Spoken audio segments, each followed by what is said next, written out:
जय हिंद बच्चों। आज हम एक्सरसाइज 5.2 के क्वेश्चन नंबर 11 से पढ़ने वाले हैं। क्वेश्चन नंबर 11 दिया हुआ है, which term of the AP 3, 15, 27, 39 dot dot dot will be 132 more than it's 54th term. Question कह रहा है कि कौन सा जो टर्म होगा, मतलब बेसिकली वो हमसे n की वैल्यू पूछ रहा है, कौन सा जो टर्म होगा वो 132 ज़्यादा होगा 54th टर्म से। तो सबसे पहले हम अगर इसको हम इक्वेशन में लिखना चाहें तो हम लिखेंगे an इक्वल्स टू दिया हुआ है T54 और प्लस 132, यानी कि इस क्वेश्चन में हमको हिंट दिया हुआ है कि जो an टर्म है वो 54th टर्म से कितना ज़्यादा है, 132 ज़्यादा है। या तो हम इसको कुछ इस प्रकार से सोच सकते हैं कि हमको वो वाला टर्म निकालना है जो कि 54th टर्म से 132 ज़्यादा हो। तो सबसे पहला काम हम क्या करेंगे, 54th टर्म निकालेंगे, यहाँ पे 54th टर्म निकालेंगे और उसमें क्या ऐड करेंगे, 132 ऐड करेंगे। हम यहाँ पे हम 132 ऐड किए हैं और फिर जो वैल्यू निकल के आएगी उसको हम an के इक्वल करेंगे। तो यहाँ से इस AP में जो a की वैल्यू निकल के आएगी वो निकल के आएगी 3, जो d की वैल्यू निकल के आएगी वो निकल के आएगी 15 माइनस 3 इक्वल्स टू 12। ठीक है, अब हम यहाँ पे वैल्यू पुट करेंगे। an का फार्मूला क्या होता है, a plus n minus 1 into D equals to T54 को लिखेंगे हम a plus 54 minus 1 into D, यानी कि 53d और प्लस 132। अब देखिए ध्यान से, a से a यहाँ पे क्या हो जाएगा, कट जाएगा, बचेगा क्या, यहाँ पे बचेगा n माइनस 1 इंटू, और d की वैल्यू कितनी है, d की वैल्यू 12 है, यहाँ होगा 12 इक्वल्स टू, यहाँ पे हो जाएगा 53 मल्टीप्लाई 12 और प्लस 132। अब मल्टीप्लाई करके वैल्यू रखिए, 12 3 जा 36, कैरी 3, 12 5 जा 60 और 3 63, 636 प्लस 132, यहाँ हो जाएगा n माइनस 1 मल्टीप्लाई बाई 12। अब हम ऐड करेंगे तो इसकी वैल्यू कितनी आएगी, 6 और 2 8, 3 और 3 6, फिर 1 और 6 7, और यहाँ हो जाएगा n माइनस 1 मल्टीप्लाई बाई 12। 12 से इसको घटाएंगे, बरचक 72 होता है, 4 बचेगा और 8 बरचक 48, 64, यानी कि n माइनस 1 इक्वल्स टू 64। यहाँ से n की वैल्यू निकल के आएगी 65, माइनस 1 उधर जाएगा तो प्लस 1 हो जाएगा, तो 64 प्लस 1 यानी कि 65 इस क्वेश्चन का क्या होगा, आंसर होगा। ठीक है, अब बढ़ते हैं हम क्वेश्चन नंबर 12 की तरफ। क्वेश्चन नंबर 12 क्या है, देखिए ध्यान से, कह रहा है कि 2 AP have same common difference, 2 AP है। तो मान लेते हैं कि ये क्या है, AP फर्स्ट, और यहाँ पे मैं मान लेता हूँ ये क्या है, AP सेकंड। अब AP फर्स्ट का AP फर्स्ट का जो फर्स्ट टर्म है वो मैं मान लेता हूँ कि A1 है, और AP सेकंड का जो फर्स्ट टर्म है वो है A2।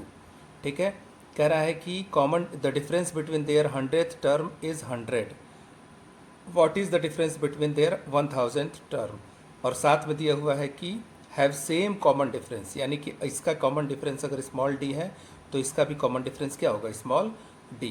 कह रहा है कि इन दोनों AP का जो डिफरेंस है 100th टर्म का वो कितना दिया हुआ है, 100th टर्म का जो डिफरेंस है वो दिया हुआ है 100।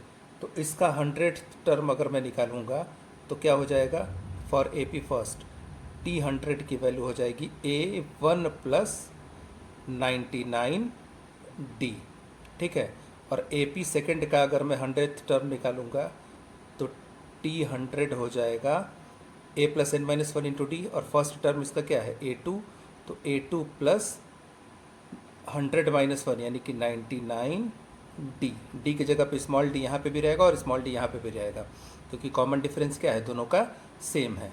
अब इन दोनों का जो डिफरेंस है, यानी इन दोनों का अंतर करने के लिए माइनस करेंगे, A1 plus 99D minus A2 plus 99D equals to 100।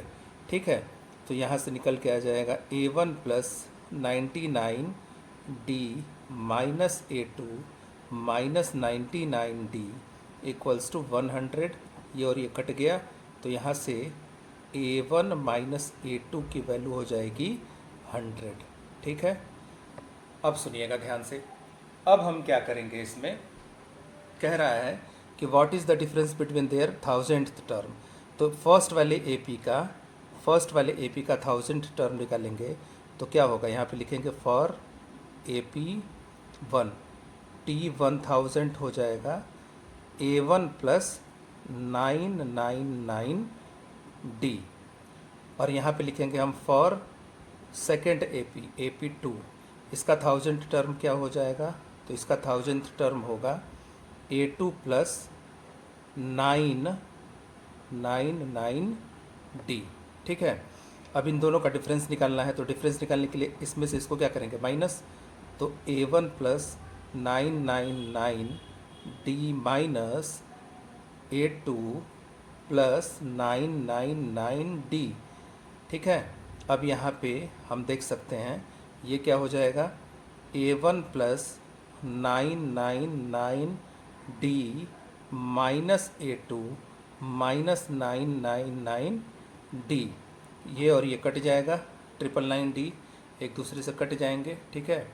तो यहाँ से आप देख सकते हैं वैल्यू निकल के आएगी A1 माइनस A2, और A1 माइनस A2 की वैल्यू मैंने अभी यहाँ पे निकाला है 100। तो इसका भी आंसर कितना हो जाएगा, difference between 1000th term is कितना हो जाएगा, डिफरेंस हो जाएगा 100।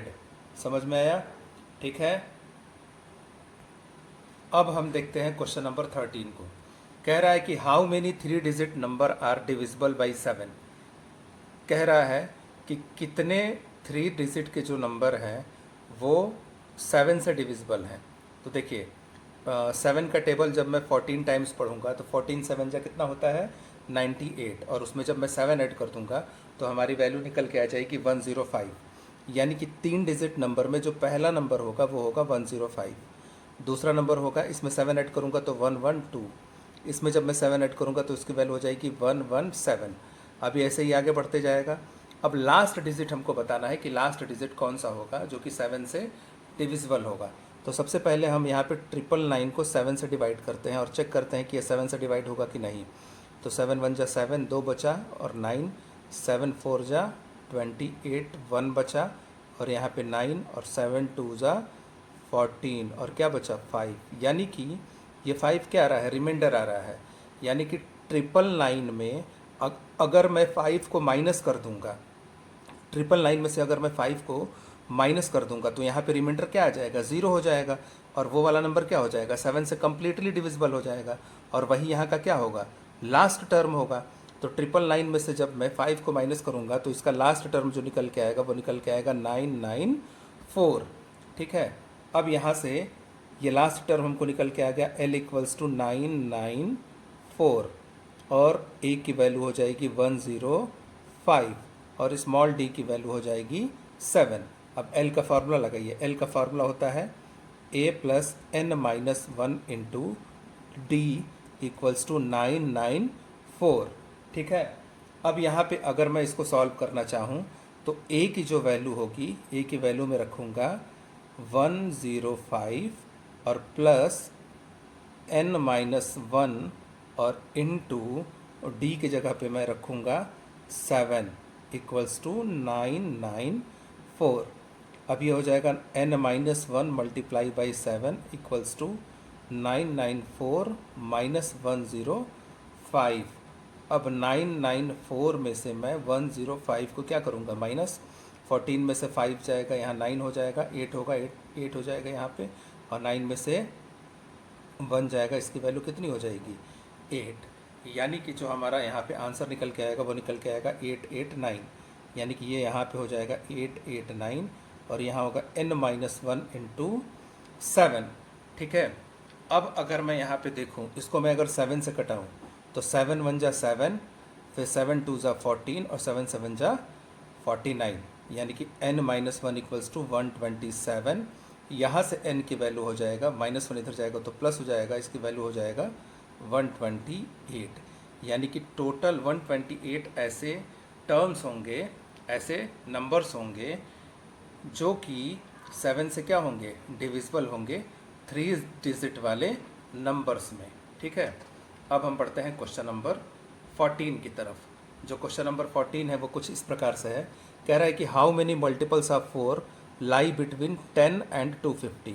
तो 10 के बाद जो पहला मल्टीपल होता है वो होता है 12, जो कि 4 से डिवाइड हो जाता है। दूसरा होता है 16, तीसरा होता है क्या 20।